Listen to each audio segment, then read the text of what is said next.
Hey guys, Ray from Love Your RV and Boat. So I'm back with an update on our 2023-24 Snowbird trip. It's starting to wind down. I think the last update I had was back when we were just entering Nevada. We had left Ajo. So we spent some time in Nevada. We wanted to go to a place called Virgin River Gorge, the Virgin River Canyon Campground. It opened... It had closed for a few years and it reopened last year sometime. Beautiful campground. There's no hookups or anything, but it's all laid out like a regular kind of state park, but it's BLM run, and it's only about $8 a night.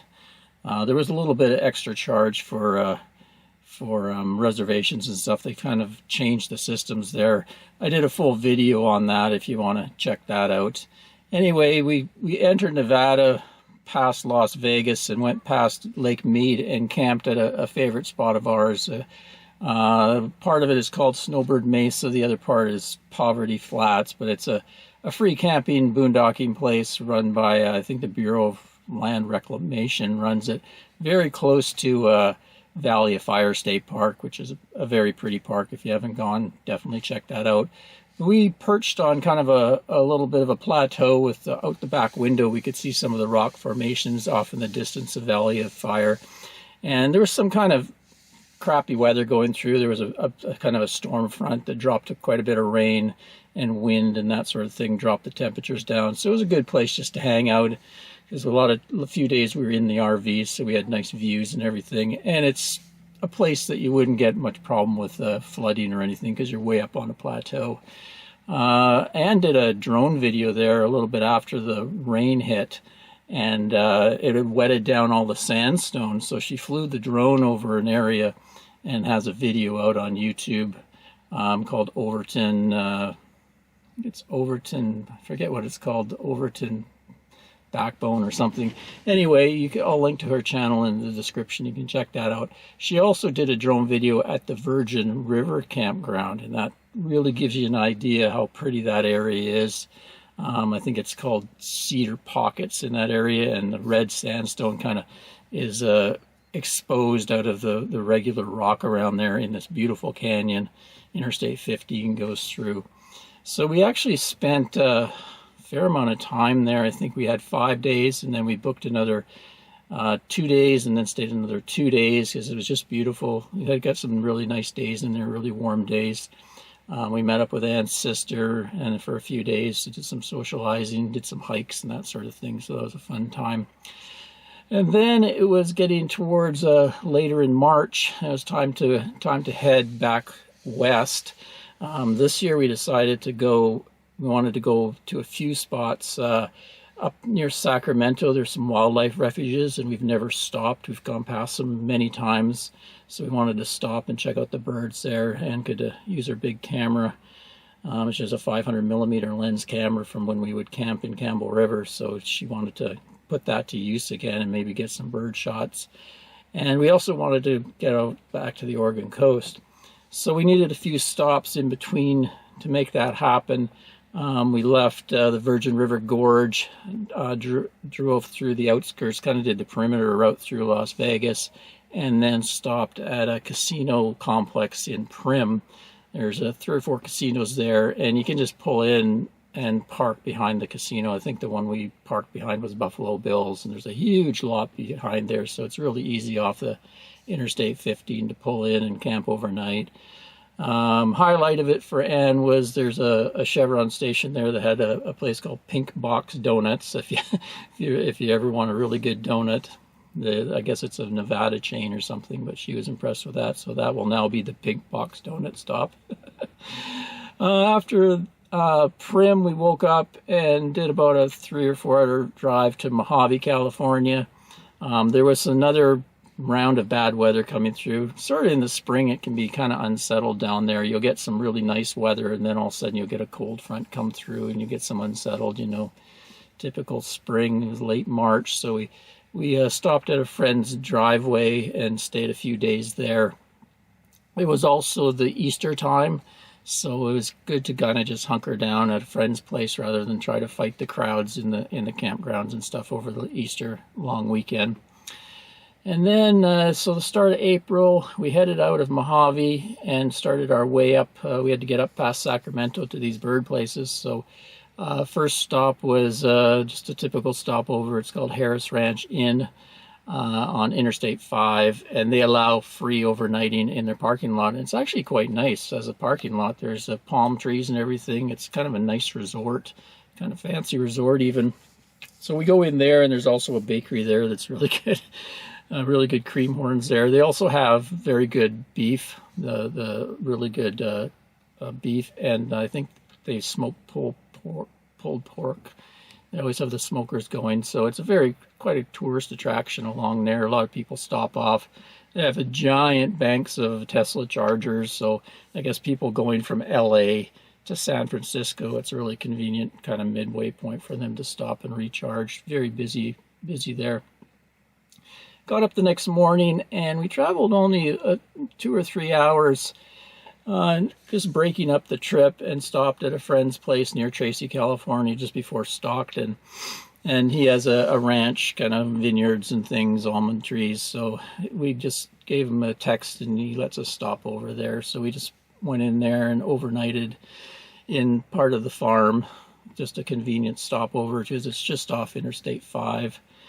And got up, and then the next day we headed to our next we were going to spend a week at the next place so we could explore the Sacramento Wildlife Refuge, and it's kind of complex around there. They have other wildlife refuges in the complex. I think there's one called Devian and Calusa and a few other places. So we needed a base station. There is the Calusa Casino, which is close to them, and I think you're allowed to overnight in there. They have a kind of a dirt parking lot. I went and kind of checked it out just for future reference, and it does look like a pretty flat spot, pretty out of the way. And they also have a fuel station that has some of the best, cheapest priced fuel around California. And they also, people tell me they have a dump station and water fill in the back as well. So that's one place we could stop, but we wanted to leave the rig for, kind of all day while we went out exploring. So I decided to go to a new place to us called Black Butte Lake. And it's about a half hour from the Sacramento National Wildlife Refuge. So that was perfect for us.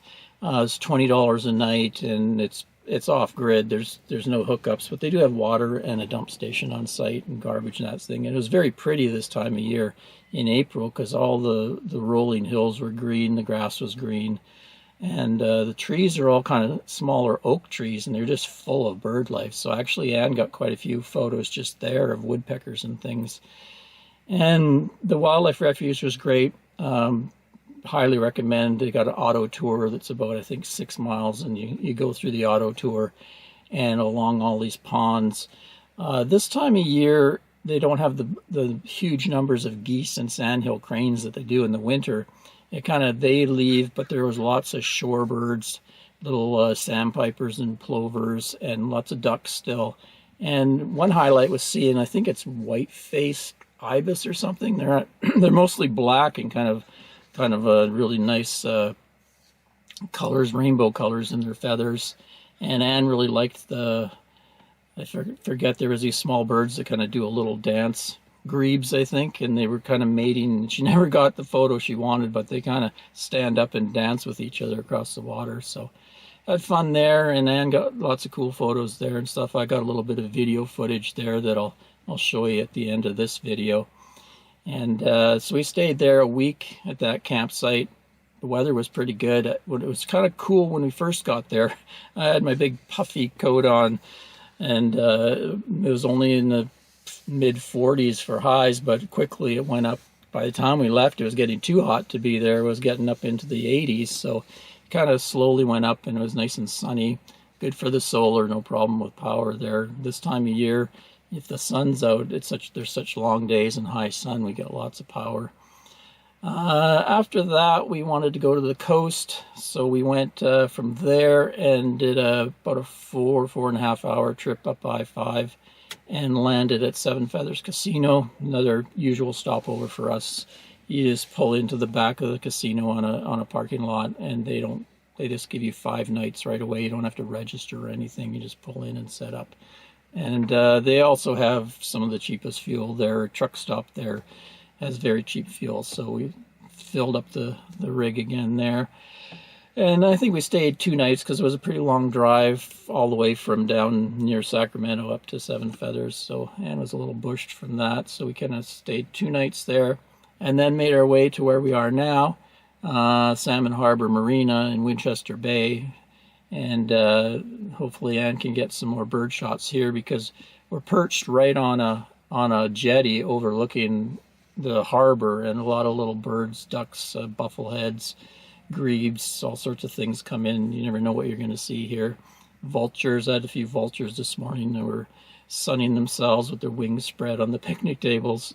And it's kind of a mellow place this time of year. In the summer, it's probably a gong show because there's the sand dunes are around us, the famous Oregon sand dunes. So a lot of people come here and tow their ATVs and stuff and go on the dunes. But this time of year, there's not many people. It's pretty mellow. I've done a video in the past, so I'll link to that if you're interested in that. It's just, also it's, when you dry camp on the jetty here, it's only $25 a night, or we book $150 for the weekly rate, and the taxes are all included, so it's a pretty good deal. And they have garbages and stuff like that, and pretty good security. So yeah, that's about the update for now. We still have maybe a week and a half or so before we're going to cross over back into BC on Vancouver Island, visit a few of our family members, and then go up island and make our way back to over by Powell River, and it'll be time to get the boat. At the end of May, I think we're going to camp for a couple weeks in Lund, which is very close to where our boat is stored, so we can kind of have both the RV and the boat going as we move things. And I got to get the boat dewinterized, and there's some work, bottom paint needs to be done on the boat and stuff like that. So we'll transition from the RV videos and over into the boating videos. So stay tuned for that.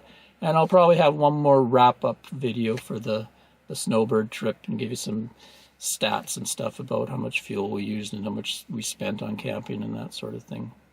Till next time, Ray from Love Your RV and Boat. Cheers, guys.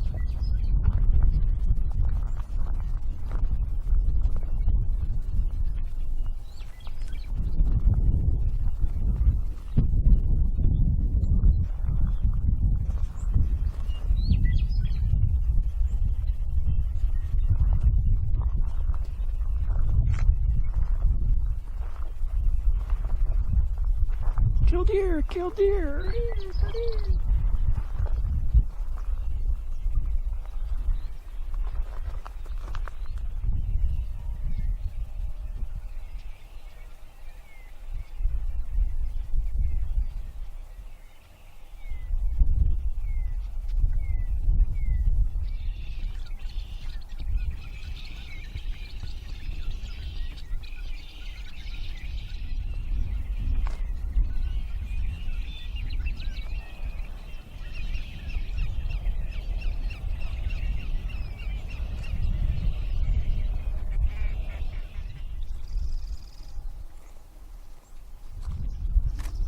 Here's big long beak. And a snipe.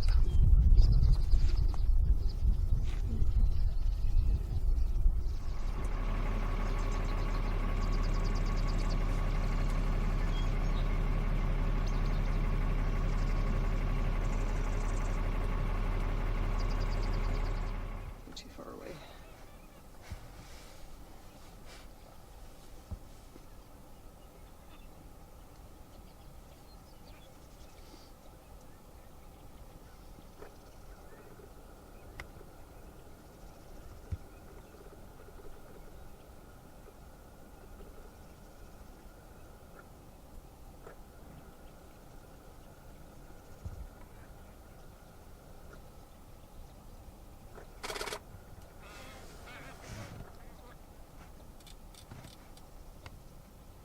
Yeah, that one was better.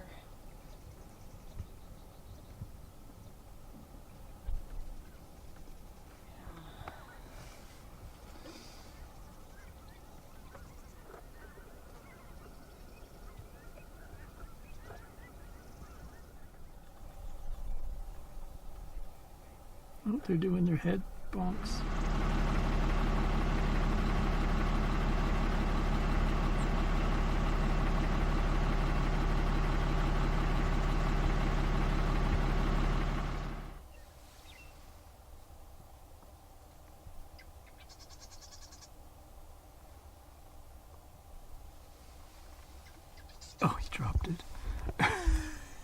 dropped his mouse.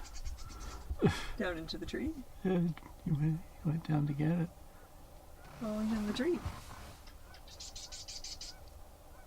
Oh.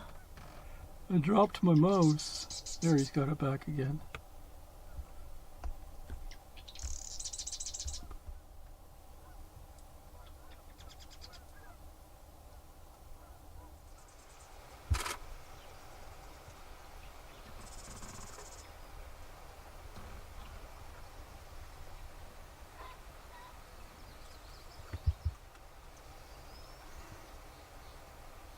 I love their yellow feet.